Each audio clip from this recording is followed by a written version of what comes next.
Good evening and welcome to Scotland at 7 here on Broadcasting Scotland. My name's Kenny McBride.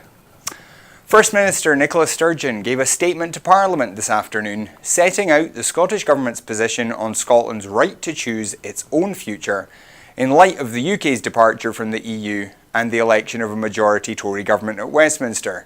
The SNP, of course, claimed almost 50% of the vote in Scotland. And here is what the First Minister had to say.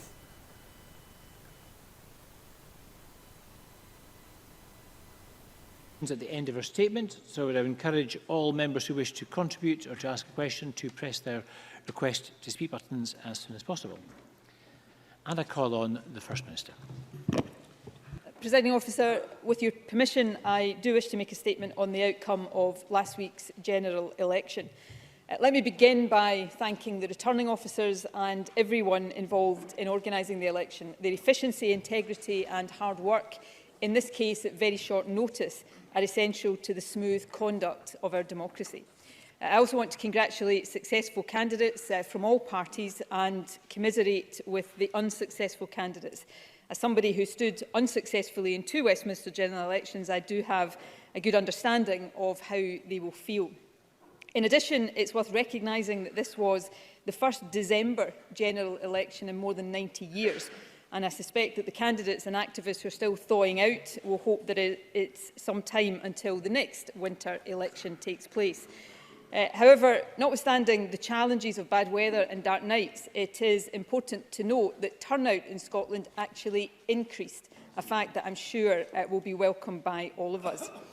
Presiding Officer, the election was comprehensively won in Scotland by the SNP. Indeed,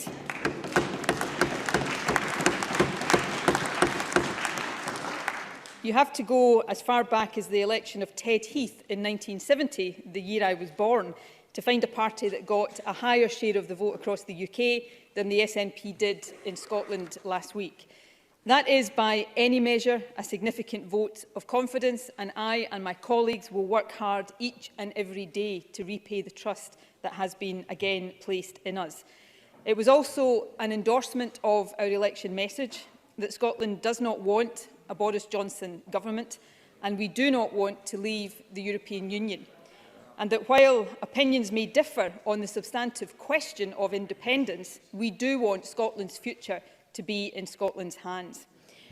By contrast, while the Conservative Party won a majority UK-wide, they were once again heavily defeated here in Scotland, having of course fought the election on the single issue of opposition to an independence referendum. They lost not just vote share, but also more than half of their seats. In fact, the Conservatives have now lost 17 consecutive Westminster elections in Scotland, stretching as far back as 1959. But in spite of that, and it is a serious point, we face a majority Tory government implementing a manifesto that Scotland rejected. Furthermore, 74% of votes in Scotland were cast for parties that either supported remaining in the EU or were in favour of a second EU referendum. 90% of seats were won by pro-EU or pro-EU referendum parties. But regardless, we are set to be dragged out of the EU against our will. Presiding Officer, such a democratic deficit is not just undesirable, although it most certainly is.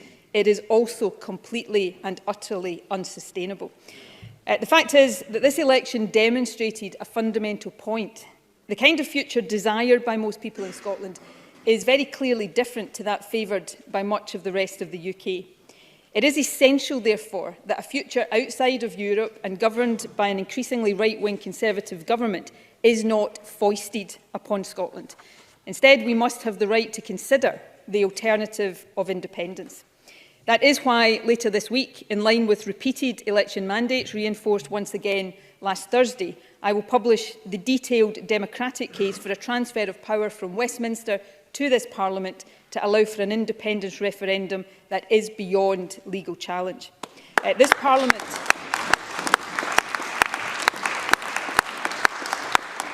Parliament will also vote on the final stage of the Referendum Scotland Bill, which puts in place the framework for a future referendum. Now, there are already some signs that those who previously opposed an independence referendum are, when faced with the democratic reality of Thursday's result, now rethinking that position. I welcome that, though I do want also to be clear about this. I do not assume that an acceptance of Scotland's right to choose will always equate to support for independence, just as I do not assume that everyone who voted SNP last week is yet ready to vote for independence. I recognise the work that those of us who support independence still have to do to persuade a clear majority in Scotland that it is the best way forward for our country. But nevertheless, it is clear that there is a growing cross-party recognition that election mandates must be honoured, that there has been a material change of circumstances, and that the question of independence must be decided by the people and not by politicians. Given the nature of what we are facing in terms of UK governance now, that is now a matter of some urgency, which is why this government wants people to have a choice next year. Back in the early 1990s, when Scotland was then also facing the prospect of a fourth Tory government with no mandate here, there was a coming together of political parties, communities and Civic Scotland. That resulted in the establishment of this Parliament. This Parliament, of course, has achieved much, but a new Brexit-focused Tory government presents risks that few could have predicted at the dawn of devolution. So I hope in the coming days and weeks we will see a similar coming together around the idea of Scotland's right to choose a better future. Of course, we must also redouble our efforts to protect Scotland as best we can with the powers we already have. This government is determined to do that, and I would ask other parties in this chamber to support us in that task. To cite just one example, the Resolution Foundation last month published research showing that under Conservative plans for social security, child poverty could reach a 60-year high. By 2023, more than 1 in 3 children across the UK could be living in poverty. I'm sure that no one in this chamber will find that remotely acceptable. That means our Child Poverty Action Plan and our work to implement the new Scottish Child Payment will be even more important than it was already. And of course, it does now seem inevitable that at the end of January, Scotland will be taken out of the European Union against our will. Throughout the Brexit process, the Westminster Government has ignored the wishes of the people of Scotland and the views of this Parliament. Now it seems the Prime Minister is determined to quickly push through the Withdrawal Agreement Bill. This Parliament will have to consider whether or not it will give consent to this bill. But if the UK Government was to press ahead without that consent, it would be further proof of Westminster's contempt for devolution and its willingness to tear up established constitutional rules in its pursuit of Brexit. The hard, possibly no-deal Brexit favoured by the Prime Minister poses a real danger to our economy and to social and environmental safeguards at a time when we must substantially step up our efforts to tackle climate change. Brexit will also put parts of our health service in the sights of US trade negotiators. It could mean, for example, that the NHS has to pay higher prices for drugs. And of course, Brexit is the cause of significant uncertainty and worry for our fellow EU citizens who contribute so much to modern Scotland. Scotland must respond to and seek to overcome these challenges. To that end, just as we did in the immediate aftermath of the Brexit vote, the Scottish Government will in January convene a number of roundtable meetings, bringing together key groups that represent different aspects of Scottish life. This will include civic society, trade unions and the business community, religious and minority groups and our partners in local government. We will also engage with the Standing Council in Europe to ensure that we take whatever steps we can to retain our relationships in Europe and identify ways to ensure our voice and our interests are heard.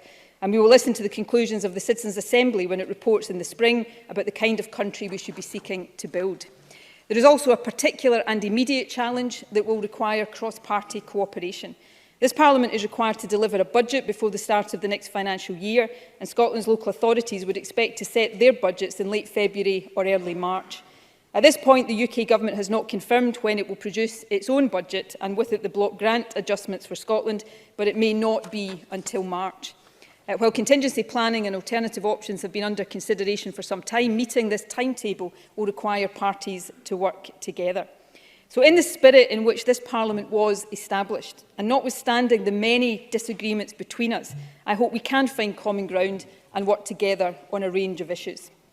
Presiding Officer, this is indeed a watershed moment for Scotland. We're facing a Tory government that Scotland did not vote for, and which many fear will pose a real danger to our country and the fabric of our society. This Parliament has a duty to protect the values that people in Scotland voted for. I believe we can only fully do that with independence, and that is why later this week I will take the next steps to secure Scotland's right to choose. But independence is not an end in itself. It is all about building a fairer and more prosperous country. So we will also do everything we can to achieve that with the powers we have right now. We must tackle child poverty, protect our NHS and help it overcome the challenges of rising demand, and we must support an open, innovative and export-orientated economy. We must ensure that Scotland remains an open, welcoming, inclusive country where people treat each other with kindness, dignity and compassion. That is not a task for any one party, although as Scotland's government, my party will take a lead. But it is a job for all of us. My commitment is that I will seek to work with members across this chamber and with Civic Scotland as we face the challenges ahead, and most importantly, as we seek to build the better, fairer, more prosperous Scotland that people did vote for.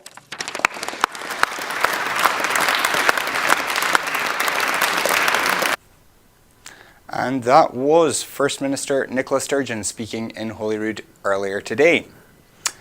At Westminster, the SNP has warned that the Tories' plans to keep the threat of a no-deal Brexit on the table by writing it into law would deliver a body blow to Scotland. Peter Grant, the SNP's Europe spokesperson, added that the move reaffirmed the need for Scotland to have a say over its future in order to protect the economy and people's jobs and livelihoods. The Tory government is seeking to add a new clause to the Brexit bill to make it illegal for Parliament to extend the transition period beyond the end of 2020. The move would drastically ramp up the prospect of a no-deal crash-out after the EU's chief negotiator earlier revealed that trade talks will not be concluded by 2021 and that the 11-month timetable is unrealistic. A leaked UK government document also highlighted that the Tory leader faces a major strategic, political and operational challenge to deliver his Brexit plans by December 2020. Commenting, Peter Grant MP said, Boris Johnson's plans to stifle Parliament and make it illegal to protect the economy, jobs and people's livelihoods by ruling out a no-deal Brexit is yet another sign of the road to ruin the Tories are dragging Scotland down. The ability to extend the transition period beyond the end of next year is vital in order to safeguard our economic and social interests. We already know leaving the EU without a deal would be catastrophic for Scotland and the UK, and to remove that safety net by putting it into law would deliver a body blow to Scotland. SNP MPs will oppose Boris Johnson's reckless Brexit plans every step of the way. However, it's clear that the Tories are actively acting against Scotland's interests. The people of Scotland must have the choice over a better future than the broken Westminster system being imposed upon us. Also in London, the SNP has warned that the impact of Boris Johnson's extreme Brexit plans may well already be having an impact following a sharp drop in the number of EU nationals applying to remain in the UK after Brexit. The Home Office revealed that there were around 140,000 applications for the EU settlement scheme in November, compared to more than 500,000 submitted in the previous month.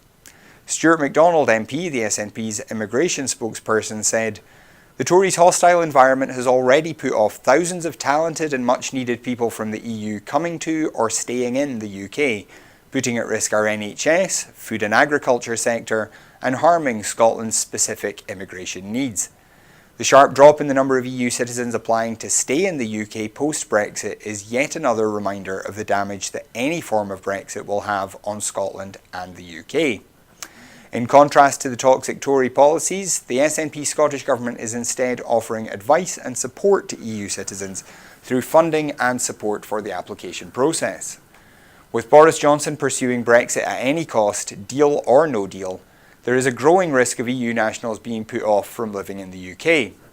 There is also the risk of the next Windrush-style scandal for EU nationals undertaking the process as a result of the flawed settled status scheme. Boris Johnson has fuelled fears that workers' rights and environmental safeguards will be ditched after Brexit, after the government watered down a promise to enshrine them in law. Downing Street suggested that the Prime Minister is no longer committed to pledges made to MPs before the general election to guarantee that standards will not be weakened when Britain leaves the EU. A promise that MPs would be given a vote on whether or not to extend the transition period at the end of 2020 to avoid leaving the EU without a deal has also been ditched and will not be included in a key Brexit bill to be reintroduced this week. The pledges were made by Mr Johnson and his team in October as they attempted to convince MPs to vote for his Brexit deal. The bill implementing the deal passed its early stages in the Commons before Johnson opted to call a general election instead. Having won a substantial majority in that election, the government plans to reintroduce the withdrawal agreement bill this week. Number 10 said it would be based on the deal that the Prime Minister secured with the EU and would not necessarily include the guarantees made since then. The original draft of the legislation included provisions to ensure that workers' rights were not weakened after Brexit. Under questioning from MPs in October, Mr Johnson also promised to include a similar measure on environmental protections. However, Number 10 refused to say that the guarantees would be in the revised draft being brought back this week. The pound fell back to pre-election levels against the dollar today, showing that the so-called Boris bounce has already worn off. The fall was prompted in part by investors' concerns over a potential hard Brexit at the end of 2020, as traditional confidence in Tory fiscal responsibility gave way to very real concerns over Boris Johnson's actual plans. It may also have been affected by news today that manufacturing output fell in the last quarter at the fastest rate since the financial crash 10 years ago. Uncertainty over Brexit, especially the possibility of a hard Brexit at the end of October, created a difficult environment for many businesses. Several car manufacturers had planned shutdowns in November to help manage that potential crisis. Manufacturers' order books are also said to look unusually weak, suggesting that even if the Brexit gloom were lifted, the manufacturing recession would probably continue for many months to come. More than 500,000 washing machines made by the manufacturer Whirlpool must be recalled from UK homes because of the risk of them catching fire, the company has said. A faulty door locking system in Whirlpool's Hotpoint and Indesit branded machines created a fire risk as a result of overheating. The machines involved were on sale for more than 5 years between 2014 and 2018, with up to 519,000 washing machines believed to be affected, about 20% of the total sold. The company announced the news on Twitter, saying, "We are recalling certain models of Hotpoint and Indesit washing machines made between 2014 and 2018 because of a potential safety concern. If you think your washing machine might be affected, you can check by calling 0800 316 1442 or by visiting washingmachinerecall.whirlpool.co.uk. Those details are on the screen right now, and we should warn you that earlier today the website tool wasn't working properly, so you may have problems if you try to check there, but you can check anytime tomorrow. You can call up and check on your own washing machine. In India, police fired shots in the air as thousands of protesters took to the streets on Tuesday in the latest clashes in the Indian capital over a new law that makes it easier for non-Muslims from neighbouring countries to gain citizenship. Nationwide opposition to the Citizenship Amendment Act, which offers a path to Indian citizenship for religious minorities from Afghanistan, Bangladesh and Pakistan, has grown since last week, but Prime Minister Narendra Modi's government appears to have dug in its heels. "Both my government and I are firm like a rock that we will not budge or go back on the citizenship protests," Home Minister Amit Shah told the Times Network, which runs TV channels, in an interview. But critics say the law weakens India's secular foundations since it does not apply to Muslims, who have been coming out on the streets in increasing numbers against the legislation. In Delhi's Selampur area, police fired shots in the air and fired more than 60 rounds of tear gas to beat back thousands of people protesting against the new law. There have been growing questions about the stance of the government, led by Modi's Hindu Nationalist Party, towards India's 172 million Muslims, who make up 14% of the population. The citizenship law follows the revocation of the special status of the Muslim-majority Kashmir region, and a court ruling clearing the way for the construction of a Hindu temple on the site of a mosque destroyed by Hindu zealots. Pakistani Prime Minister Imran Khan said India's actions in Kashmir and on the citizenship law could drive Muslims from India and create a refugee crisis. "We are worried that not only could there be a refugee crisis, we are worried it could lead to a conflict between two nuclear-armed countries," Khan told a global forum on refugees in Geneva. Back in Scotland, Cummins, a company which refits diesel engines for industrial and transport use, has announced that it is closing its Cumbernauld factory, resulting in the potential loss of more than 100 jobs. The decision follows the announcement of a consultation process which began in October, which involved discussions between the Cummins management, trade unions and the Scottish Government.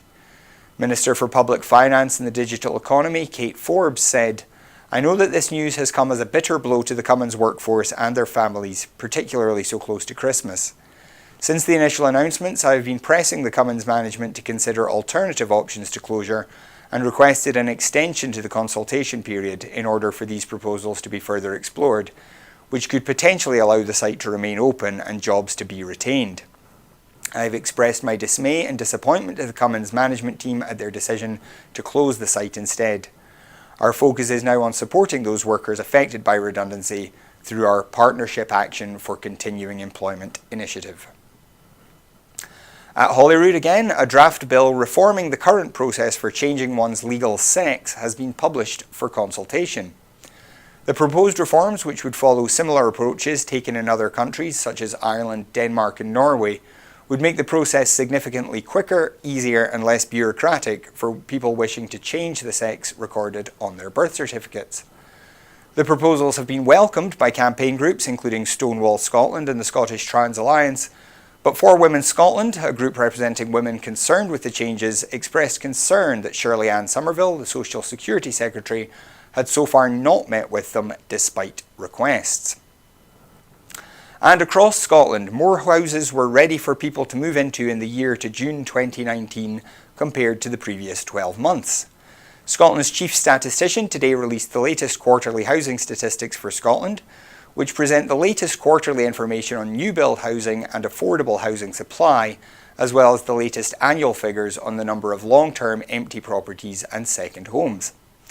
A total of 21,403 homes were completed in 2019, a rise of 18% or 3,210 more homes than in 2018.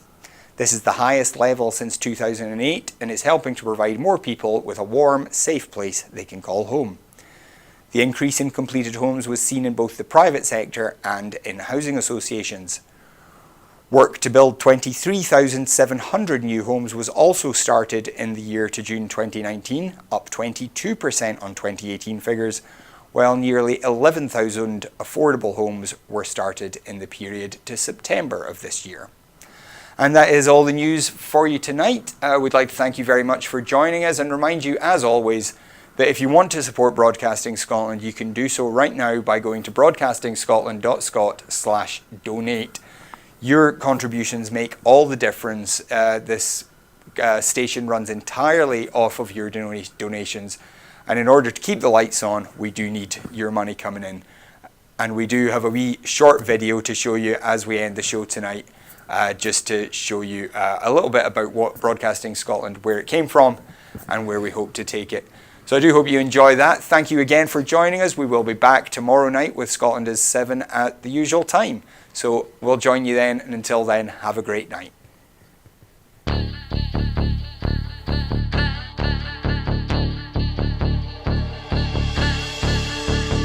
How do you mean no more commission? Well, no one in Scotland can commission an idea. You know, if I went to BBC Scotland and I said, "Oh, I've got this great idea for a sitcom, I've got this brilliant idea for a drama," you know, no, there isn't one person in Scotland that can okay it unless it goes through London. Good morning and welcome to another edition of Full Scottish. What's happening today? Hello and welcome to the Full Scottish here on Broadcasting Scotland. Scotland is going to be an independent country. That need, that desire for independence is ever stronger than perhaps it was in 2014. So there's an obligation that we've got to give leadership to that campaign. That's what Nicola Sturgeon, as our First Minister, has been doing. My feeling about Boris Johnson is he can't be trusted on anything. That is now and forever will be known as the rape clause.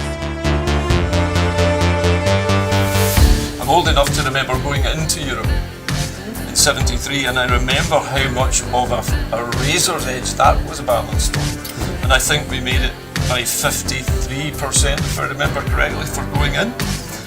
And ever since that time, England particularly has been pretty much schizophrenic, down the middle about whether it felt British or whether it felt European. And that schism, that crack has remained throughout English society ever since. Scotland means business. Scotland's voice won't be stilled, it won't be silenced, it has to be heard.